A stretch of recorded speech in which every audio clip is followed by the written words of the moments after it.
Live news Puthukkad. Point വന്നതിന്റെ ഭാഗമായി 3 പേർക്ക് ഫസ്റ്റായി പ്രഖ്യാപിച്ചു. Second third പ്രഖ്യാപിക്കേണ്ടായില്ല.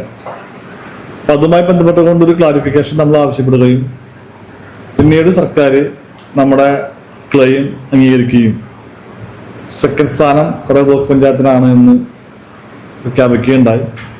അതിൻ്റെ ഭാഗമായി 19-ാം തീയതി സംസ്ഥാന സ്വരാജ് പുരസ്കാര പരിപാടിയിൽ വെച്ച് ബഹുമാനപ്പെട്ട തദ്ദേശ വകുപ്പ് മന്ത്രി ശ്രീ MP രാജേഷിൻ്റെ കയ്യിൽ നിന്ന് കേരളത്തിലെ ഏറ്റവും മികച്ച 2ാമത്തെ ബ്ലോക്ക് പഞ്ചായത്തായി കൊടകര ബ്ലോക്ക് പഞ്ചായത്തിന് അർഹതപ്പെട്ട പുരസ്കാരവും സാക്ഷ്യപത്രവും ഏറ്റുവാങ്ങി.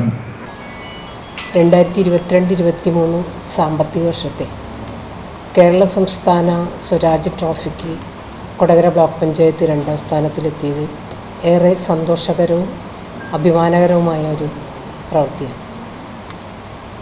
ഈ പ്രാവശ്യവും നമ്മളിപ്പോൾ 2023-24 സാമ്പത്തിക വർഷം നമ്മുടെ ജില്ലയിൽ തന്നെ സ്റ്റേറ്റിൽ തന്നെ എക്സ്പെൻഡിച്ചർ ഇതിൽ 1ാമതെത്തി നിൽക്കുകയാണ് കൊടകര ബ്ലോക്ക് പഞ്ചായത്ത്. 66.56% അടുത്ത പ്രാവശ്യം കൊടകര ബ്ലോക്ക് പഞ്ചായത്ത് ജനക്ഷേമ വികസന പ്രവർത്തനങ്ങൾക്ക് മുന്നിൽ നിന്നുകൊണ്ട് തന്നെ കേരള സംസ്ഥാനത്തെ സ്വരാജ് ട്രോഫി 1ാം സ്ഥാനത്തെത്താൻ പരിശ്രമിക്കുന്നത്. നമുക്കറിയാം 2022-23 കാലഘട്ടത്തിലെ സ്വരാജ് ട്രോഫി മികച്ച ബ്ലോക്ക് പഞ്ചായത്തിന് 2ാം സ്ഥാനം നമ്മുടെ കൊടകര ബ്ലോക്ക് പഞ്ചായത്തിന് കിട്ടിയിട്ടുണ്ട്. അതിന് തൊട്ട് മുന്നത്തെ വർഷവും കൊടകര ബ്ലോക്ക് പഞ്ചായത്ത് തന്നെയായിരുന്നു 2ാം സ്ഥാനം കരസ്ഥമാക്കിയിട്ടുണ്ട്. എന്നെ സംബന്ധിച്ചിടത്തോളം ഒരു പുതിയ സ്ഥാനത്തേക്ക് വരുമ്പോൾ വന്ന വർഷം തന്നെ എനിക്ക് ഇതിൻ്റെ ഒരു ഭാഗമാവാൻ കഴിഞ്ഞതിൽ വളരെയധികം സന്തോഷമുണ്ട്. ഞാൻ ഇപ്പോൾ കിട്ടിയതിന് ശേഷം ഞാൻ ആഗ്രഹിക്കുന്നത് വരും വർഷങ്ങളിൽ ഇങ്ങനെയുള്ള ഇതിൻ്റെ ഭാഗമാകാൻ ഞാൻ ആത്മാർത്ഥമായി ആഗ്രഹിക്കുന്നു. Live news Puthukkad.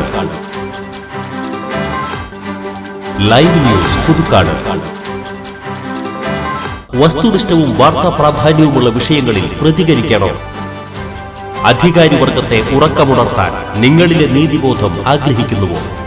വരൂ, നമുക്കത് വാർത്തകളായി സമൂഹത്തോട് വിളിച്ചു പറയാം. ഇനി നിങ്ങളാണ് റിപ്പോർട്ടർ. ലൈവ് ന്യൂസ്, നിങ്ങളോടൊപ്പം, നിങ്ങൾക്ക് വേണ്ടി. വാർത്തകളും അറിയിപ്പുകളും 8301809039 എന്ന നമ്പറിൽ വാട്സ്ആപ്പ് ചെയ്യുക.